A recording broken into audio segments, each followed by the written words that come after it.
A lot of people don't realize the simple fact that we manifest and create our own lives. We're put on this universe by a higher power, and you can believe in whatever you want to believe in, right? Mhm. But a higher power, whatever that looks like for you, outside of yourself, where we are brought to this earth with a purpose to fulfill something. And when we are not fulfilling that purpose, you will feel it. All right, guys. Hello. I'm Julian Castle, partner of the Real Estate Investors Group. And today I have a very special guest. Her name is Pamela Bardhi. And she's going to be walking us through her journey and giving us some tips as to what it takes to get to where she is. So, Pamela, thank you so much for coming. How are you today? I am doing awesome. Thank you so much for having me, Julian. This is so exciting. Thank you so much for being here. So for the listeners here, I really want to give a recap of, how you started, because a lot of them may be starting out. Some of them are, in their journey already. But everybody relates to the starter story. So yeah. Absolutely. Could you give us a breakdown? Sure. About how I got into real estate, or just my story in general? Well, yeah. Let's chat about how you got into real estate. Yeah, for sure. So I'll share the story because it's all kind of very much interconnected together. So I came to the U.S. when I was 5 years old. My parents pretty much won the visa lottery to come here from Albania. And my brother was 9 months old, and I was 5 years old. And my parents didn't know any English, had no family here, and had barely any money. But what they believed in was the American dream and that there was opportunity here. So they dropped everything and just came overseas. And we landed in Boston, Mass, which is where we still are now. And pretty much I watched my parents hustle and grind like my entire childhood. And, eventually my dad got into the restaurant space, and he actually was able to sell or finance a restaurant with a down payment from one of his good friends, who actually enabled him to really take this step forward. And so it told him, he said, hey man, the way we build wealth in America is one of two ways. A, you own your own business. B, you own real estate. He's like, I know you don't have a credit history to buy real estate here yet, but, just work on your business first and eventually you'll get there. So I started working there when I was 10, because I just wanted to hang out with my dad. And by the time I was 18, I was running the show over at his restaurant. Yeah. And by the time I was 21, I opened up 2 of my own restaurants. Plus I was helping him on the back end. And, as immigrants, all is, working hard, like physical labor really dictates your success levels, right? That's just how it is. Like the harder you work, if you're not working, you're considered lazy, right? That's just the way we saw it. And that's how I grew up, even though I went to college, done all the things. But I found myself working like 14, 16-hour days. And I was like, this is okay at 21, 22 years old, but like, I kind of want to have a life and I want to, have a family someday. So this is just not quite sustainable for me. So, at that time, my uncle was a contractor north of Boston, and he was getting into working on projects for real estate investors because there was a lot of overflow from all the financial collapse that happened in 2009. So this is around 2013-ish. Yeah. 2013, 2014-ish. And he was telling me, he's like, Pam, you should really think about flips and maybe investing and just, do it on the side a little bit. And, there was real estate developers that were coming to my restaurants, and I literally thought they were drug dealers because I was like, these guys like do whatever they want, whenever they want. They drive the nicest cars. Like there's no way they do anything that's legal. Like there's just no way.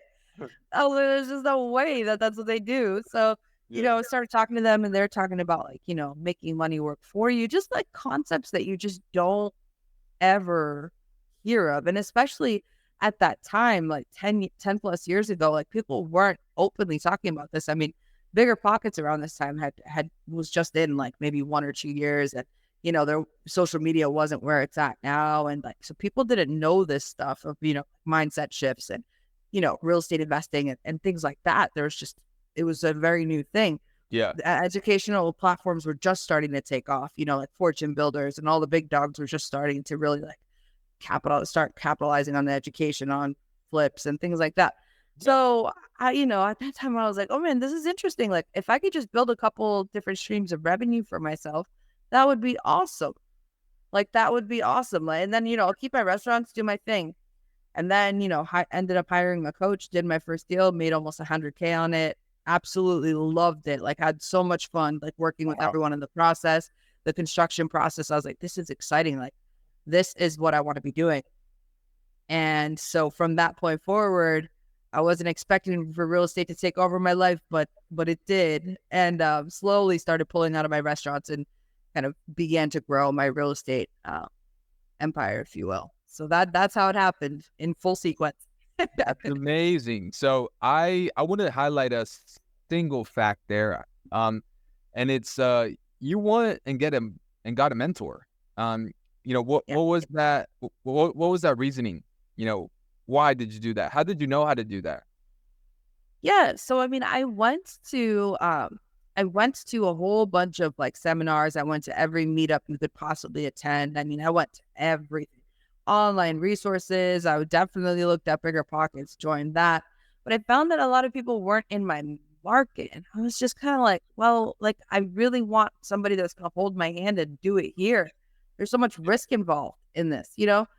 So everyone kept saying, and even my business mentors on the restaurant side, they were always like, Pam, if you are stepping into an industry where everything is new for you, the best thing is to hire a consultant. They'll just help you time hack everything and, just kind of move you along so much faster than you ever would on your own.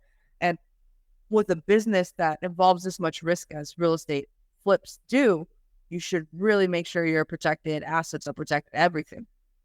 And I was like, well, that's interesting. That makes a lot of sense. So I started looking for who in my market was doing what I wanted to do and was willing to teach it. And that's how I kind of did it. Because I sat in all the seminars and everything, but I'm like, why would I pay $40,000 for a program for somebody in California to teach me what to do in Boston? That doesn't make sense. It's a totally different market, Yeah. So that's kind of the way that I looked at it and how I made that decision. So it's like, who is doing what you want to do in your market and is willing to teach it? And has a track record, Yeah, that's amazing. And of course, that's how a lot of people got started. And some people actually don't do that, and they go through the trouble of learning the lessons themselves. So I think that's a very key point there to highlight for the listeners. And I want to know, so you got into real estate and did one flip. Like, what happened next? Did you continue flipping? Mm-hmm. Yep. And Continued how to do many flips and started building. how many flips did you complete? Like, Oh God. I mean, in the beginning, it's just like it just kept stacking up. Like honestly, like I would have like 5, 7 of them going on at the same time and just like kept cranking out. It just depended on the deal, right? So if yeah, the numbers made sense, like you find a way to put the deal together and just keep it going. But yeah, I mean, it scaled pretty fast and it got intense very fast. And that's why I kind of exited my restaurant slowly but surely, because just the time that it took to get all that stuff done was a lot. yeah, I can imagine. So, and building your business as a fix and flipper, you also had to, I'm sure, hire a consultant, to help you scale, because doing 1 to doing 7, it's I mean, there's a big gap, right?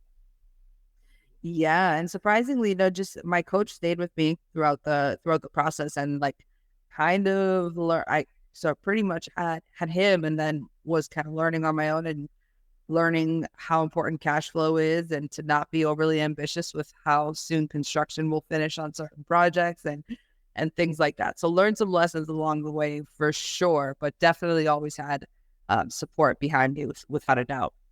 That's amazing. That's amazing. And so tell us, are you still doing fix and flip, or have you transitioned to doing something else now? So I kind of pulled out of the fix and flip market. I built my own rental portfolio, which is fantastic, and Mhm. that's all incredible. Now I've been wanting to do this for the last 2 to 3 years. I really am looking to build with intention. So my next moves in the development space are going to be far, far greater than anything I've ever done. And actually, this is a whole new layer and level of real estate development, but it's shipping home container developments that basically create affordable housing, which is going to be really incredible, and community. So it's like a win-win across all sides. So that's going to require, with hundreds of units, that's going to require a massive team and massive capital behind that. So I've been working on that kind of on the background, and also working on becoming a distributor for ADUs in Massachusetts, and then eventually New England, and then eventually we'll take over the East Coast for sure. Just to help homeowners be able to maximize their property value. I loved fix and flips. Everything was super cool, but like anyone could flip a house, anyone could do a condo, anyone could do any of this stuff, right? But like, who is using their development skills for good and connections for good, right? And that is kind of where I'm leaning into next. Gotcha. And so for the listener, why would you go into the affordable housing market? Why is that a business that can stand the test of time through recessions? Can you give a little breakdown to the person who maybe doesn't understand why you would get into that specifically? Yeah. So I mean, the key thing is I had to ask myself, like, and what are you doing for impact, right? Like I'm only with what I was doing in fix and flips and new construction and that kind of thing in Boston was I was only serving a very niche type of community in a certain layer, right? Like everything is luxury that developers build these days.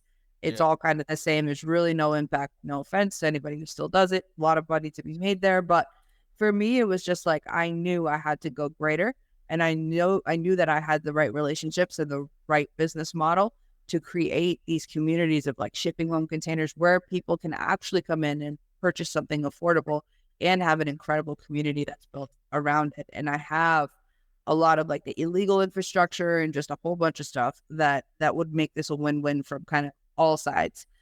So for me, it was all about that question of what does the world need now? And the world has housing shortage, right? And so how can I help create that at scale in a way that's a win for the investor as well as for the homeowner? And we've kind of found that perfect balance, which is why I'm definitely diving into that realm, because I think it's going to be something that is going to be not just impactful, but once we create one beta and we are going to scale that all across the country and see, much of a dent in affordable housing, if you will. So I call it affordable housing in its own technicality because it's not like we're getting tax credits or anything like that, but it's just the way that the model is designed. It's a much lower entry point for anybody who wants to purchase, like, a home in one of these developments. Yeah. Yeah. So what comes to mind is I know during COVID, there was a huge resurge of rent increases. And Yeah. a lot of people, I mean, I have an aunt that had her rent raised $600, Yeah. and that's a lot of money for someone whose job didn't give him a salary increase. So, Right. I think that creating affordable housing, it's something that of course a lot of people will look for as rents keep escalating up. There's going to be people that are going to want to live somewhere else where it's more economic and it's still a nice place to live. And I guess that's where the development community comes in, right? With Right. you allowing other people to have neighbors and have a good community. So Right. that's solid. And I just want to get into what kind of character traits do you think someone that would want to go down a journey like yours would have to either adopt or can identify that they have to know that they're a good fit for this journey? Yeah. So, I mean, it really depends. Real estate fits differently for everybody, right? Fix and flip is not for everyone. I'll tell you that hands down. Like, there are some people that are just like, Pam, I can't do that. Construction's really complicated. Like, there's a lot of risk involved and whatever. And I say to them, I'm like, listen, real estate can fit entirely different for you. It just depends on what your strategy is going to be, right? Everyone's life experiences are shaped differently. So it's like, first off, you got to figure out, like, do you want to be passive or active investor? Yeah. And then ask yourself what time are you willing to put in and how much are you actually willing to risk in this game, right? So some people are like, I want to do development and I roll with this. And I'm like, you do realize that fix and flips, especially in this market right now, I would never in a million years recommend that. It's too volatile. The numbers, you just don't know where they're going to land. And then the margins are a bit too tight, and construction and everything else. Timelines are really messed up as well. So like, it just really depends on those two things, active, passive, how much time are you willing to put in? Some people just want to do it on the side, and that's fine. If you want to do that, then either invest in a deal as an investor through like a crowdfunding platform or a fund, and want your dividends multiply, and then see how these, how these companies do it, and then be able to kind of let that be passive in its own way. Or if you're willing to get a little bit more risky, then you can buy your first investment property a little bit more hands-on and buy something in your market that's local. Like I have a whole book on this that tells you 1, 2, 3, 4, 5. Like this is step-by-step how you buy an investment property and or flip. But let's just say investment properties for now, because the market is more so for long-term value at this point in time. But pretty much that's what you really want to be focusing on is like, what are the different strategies that you can take based on your life experiences and whether you want to be passive or active and how much time and money you have to put in, and also where your passion is, right? Most people look to real estate because they're like, I want to make a lot of money. If that's your only motivation, you're not going to get very far in this game.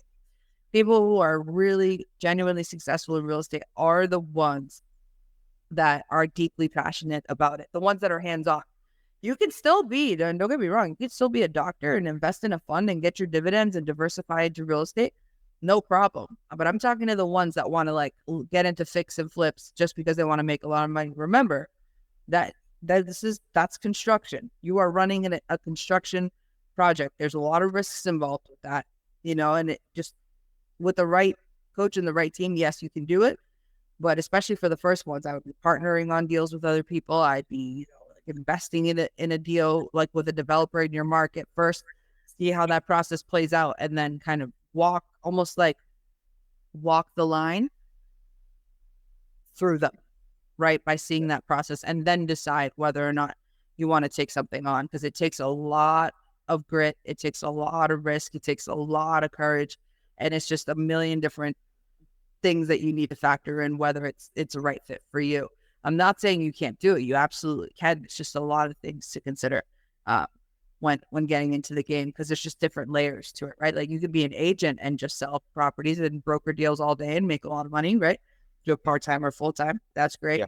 You could be a developer and go completely passive, go the fund or crowdfunding route, or you can be more hands-on and start building your own thing, which definitely that takes time. And I would say get a coach in your market, like 1,000%. Yeah, for sure. Okay, got it. So I guess the key would be to know whether you want to be an active or passive investor.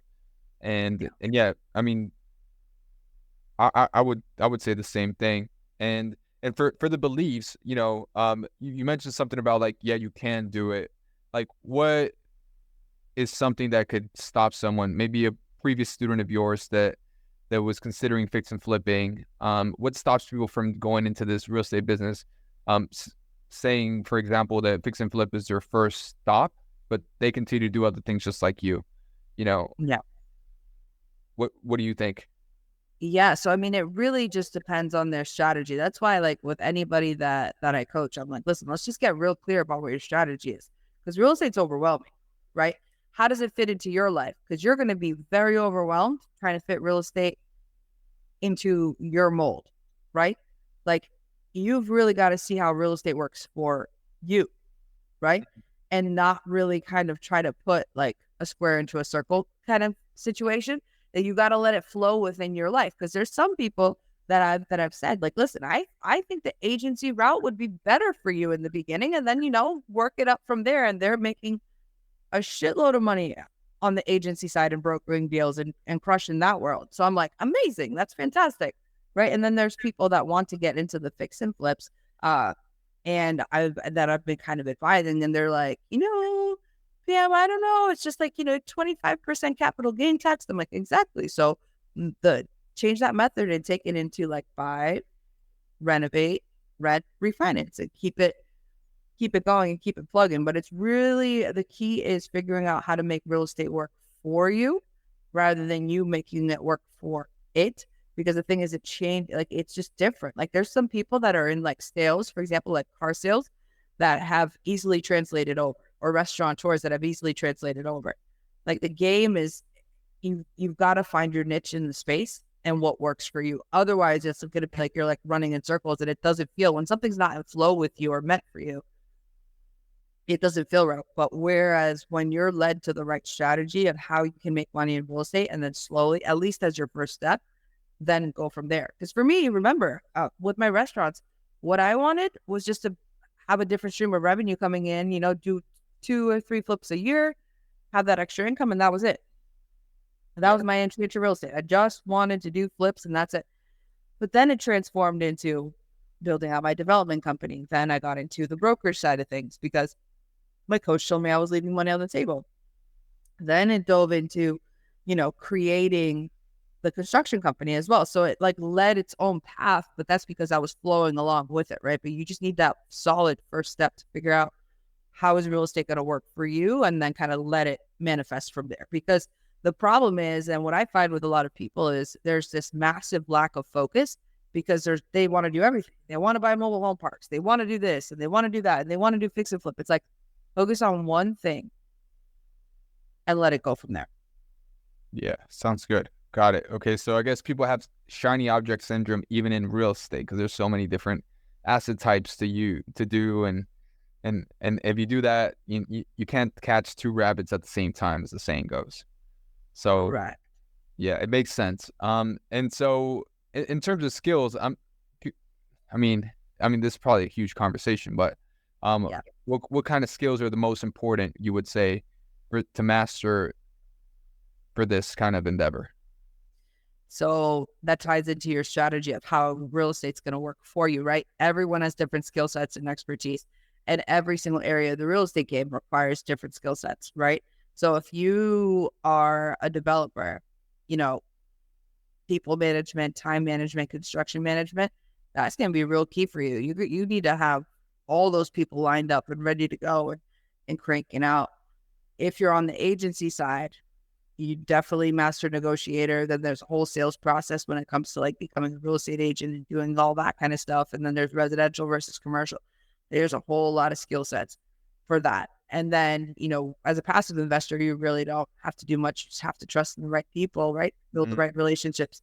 But I think the core of and the essence of real estate really comes down to relationships, right? Like, how good are you at building relationships? Yeah. That's the number one key thing. Because for me, I've been able to find all the right people to plug into the expertise areas that I didn't know. But one thing that people couldn't replicate for me was A, my energy, and B, was the relationships that I could build, my relationship building strategy. So that served me in every area of real estate that I really touched in it. I find that the most successful real estate investors are the ones that can build the best relationships and really, be able to delegate when they don't know something, right? Like, don't be afraid. Don't think you know it all, because you won't, right? So that's why you want to bring in coaches and experts, like accountants that can run help you run your financials, or a coach that's going to help you analyze a deal until you can really grasp it, things like that. So I think that's definitely the most important skill set that you could ever have. And just like really, really staying focused, right? Because entrepreneurship is not an easy journey by any means. And it gets hard. It gets hard sometimes. But if you're surrounded by the right people, you're golden. That's amazing. All right. So the big 2 takeaways are relationships are key, and then focus, picking one out of all of these different asset types and going for it. That's amazing. And so let me ask you a question. Back to your development of this affordable housing shipping container homes. Is this going to be a fund or a syndication model that you're going to be doing? Are people going to be able to invest with you? Is that something that you're looking to do? Yes. And I've actually been approached by a whole bunch of institutional capital lenders that are like waiting for me to like create the deck and send it out for them, because so many people are interested in the model, and the way that it's built is really intriguing. And so I'm excited about that one. But that's why I was saying, I'm like, it's taking me some time because it's a whole nother model. Like, I never syndicated before when it came to, what I was doing in the past. So it's almost like development 2.0 for me. Yeah, that's amazing. And so just, do you have someone who's helping you through that process, as you mentioned? Yeah. There's a few people that are interested, because it's more on the creative side and innovative side of real estate development. So there's a lot of capital investors that are looking to get in, and I'm like, okay, all right, hold on. So, we're working on it. Like, I'll get back to you soon, So it's amazing now that the vision's been created and the foundation is being laid out. now we're like navigating everything and letting people know about it, and everyone's super excited. And I'm like, okay, well, once we start scaling all across the US, there's going to be plenty of opportunity for people to invest in something like this, I believe. So Absolutely. Yeah. Yeah. It sounds like it is. And primarily you're going to be investing in your backyard. Is that where you're going to be starting? starting, yeah, New England area for sure, and then expansion out for sure. That's the idea and the goal and the vision. Cool. Cool. All right. And for anybody that wants to get into real estate, we talked about like what's your strategy, right? Like what do you want to do? How do you want to spend your time? What's some tips that people can think about and decide for themselves that would allow them to come up with an answer for that? Yeah, I mean, you got to figure out how real estate fits and integrates into your life and what you really want out of it, and also why. I think is very important.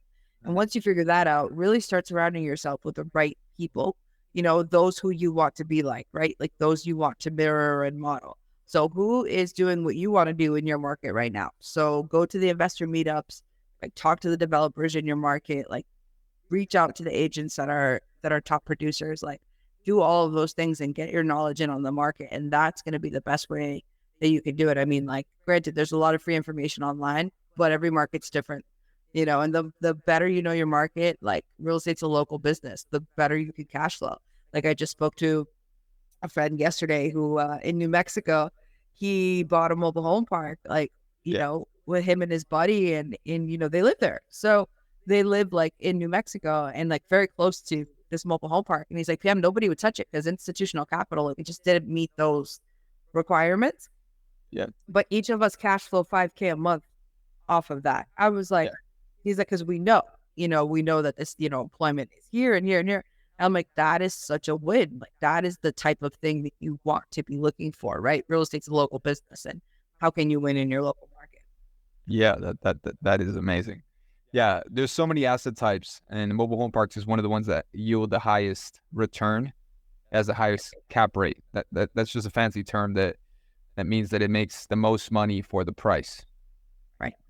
So, and what about I was thinking about, are you currently doing any coaching? I am. Yep. You are? Yep.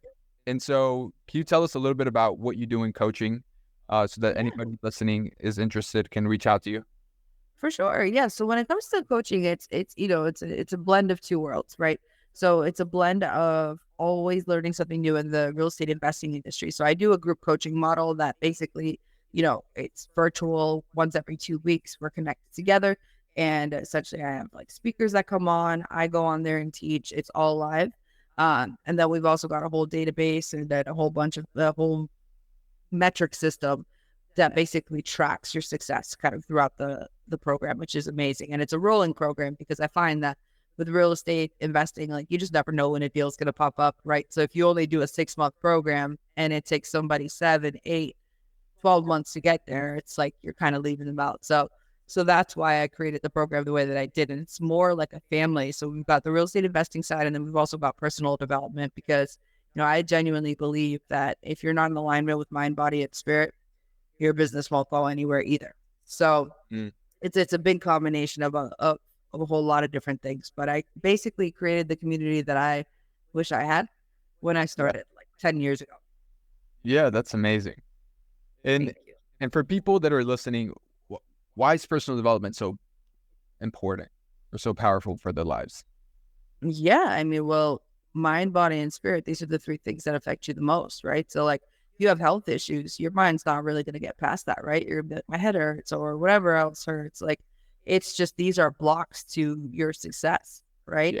And, if you're out there and you're working all the time and, you're not feeling fulfilled in life or whatever, that's going to affect your mental state of mind, and your thoughts become things and they manifest into reality. So what does that mean, right? So like the mental is the physical is connected with the mental, which is that connected to reality. And it's like, if you don't have a conscious awareness of that or where you're at personally, you're never going to get anywhere in business either. Because if you're not right with yourself, you're not going to bring in the right opportunities. You're not going to bring in the right energy. You're not going to bring in the right partners. And one of the biggest things that people don't realize with me is, I say this all the time, but business is this very spiritual game. Like, it's an exchange of energy, right? Yeah. If you are not right within, it is not going to shine onto anybody else, right? Yeah. So that's been like a secret weapon that I've always had in the background. I mean, everything that I've done, I made it to Forbes and Time Magazine by 27 years old, like doing everything that I'm doing, and I'm 31 now. So it's been a hell of a journey, but a lot of that has to do with like me being always consciously aware and always self-improving. And like that's always been a big part of what I've done on the real estate side. Like, if had I not had that, there's no way that I would be clear enough to achieve the level of success that I have in real estate. Yeah. Yeah. And on the spiritual side, is there something that you have that's tangible that the listener can do? I think it comes down to, asking yourself, and I do these things called like clarity sessions all the time, but really asking yourself, like, what does your dream life look like and why, Mm-hmm. right? And what's stopping you from getting there? Yeah. So asking these like self-reflective questions that's going to bring you some self-awareness is super key, because when I ask people, hey, why do you want to get into real estate, right? They all come to me, oh, I want to get into real estate. I want to make a lot of money. And I'm like, okay, great. Why? And they're like, well, I want to help my parents. I'm like, okay, to do what? And they're like, to buy them their first house, because they didn't have, like, we didn't have a home growing up. We always rented. I'm like, that's a why. Not you, Yeah. Yeah. you got to dig deep and understand, like, what is the reason that you want to do this, right? Like, it's so much more than that, right? Like, real estate's merely a wealth vehicle, right? That's very important to remember, but remembering the why is everything. Yeah. That's amazing. I'm learning as well. And so I've known about this test, is like the 7 levels of why. I think it's very similar to what you're doing. I think it's like understanding what you want and then asking yourself, like, 7 levels deep, why is it that you want that? So I think the listener definitely has to connect with their purpose and to be able to get somewhere. When it comes to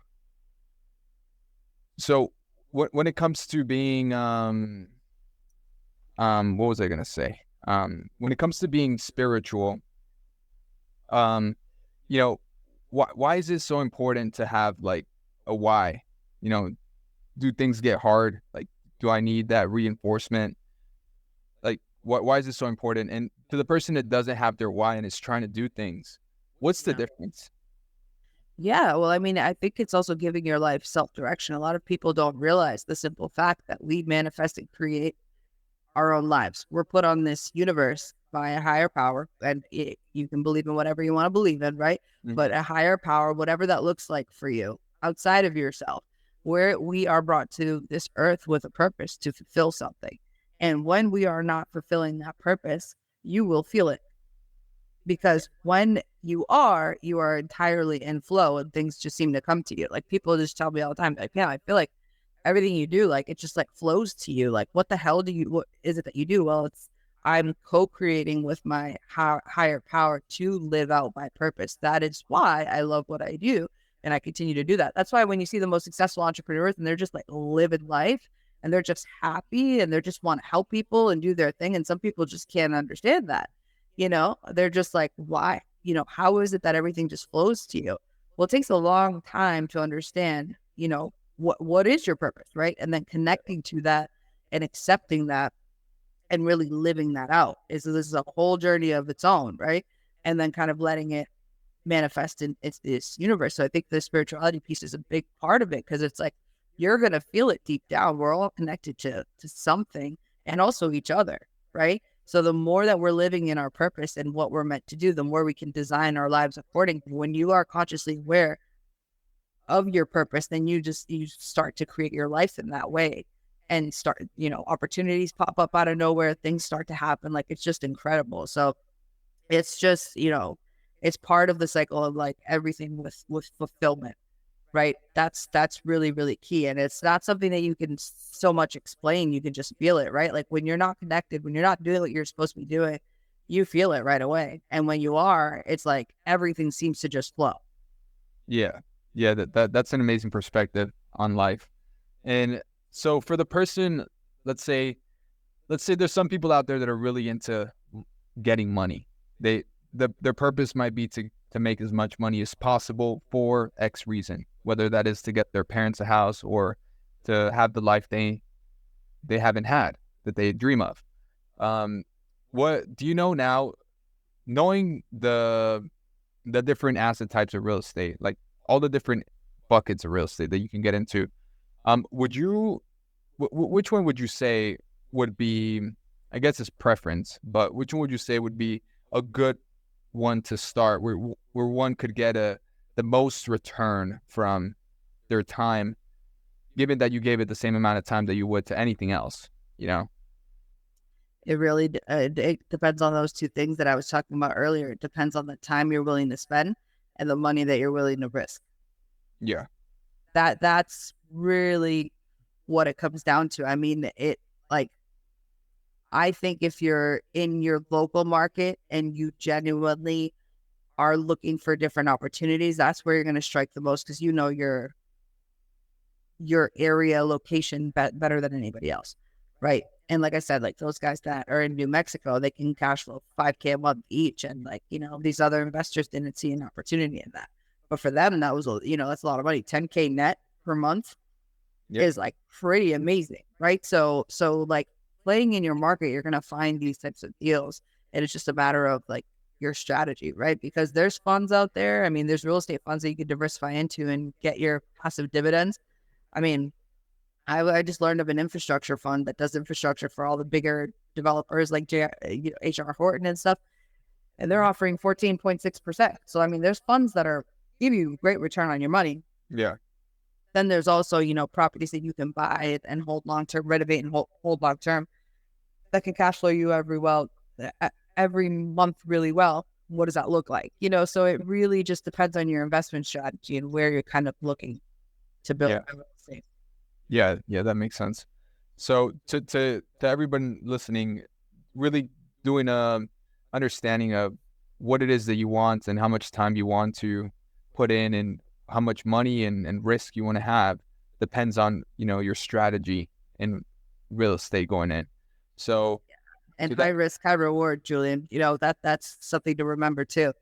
High risk, high reward. But are you willing to do that? Right. So everything comes with a double-edged sword in real estate, you know? Yeah. And talking about the risk. So you've been in real estate for a while. What are some mistakes that you've committed that potentially someone can learn from and not make them?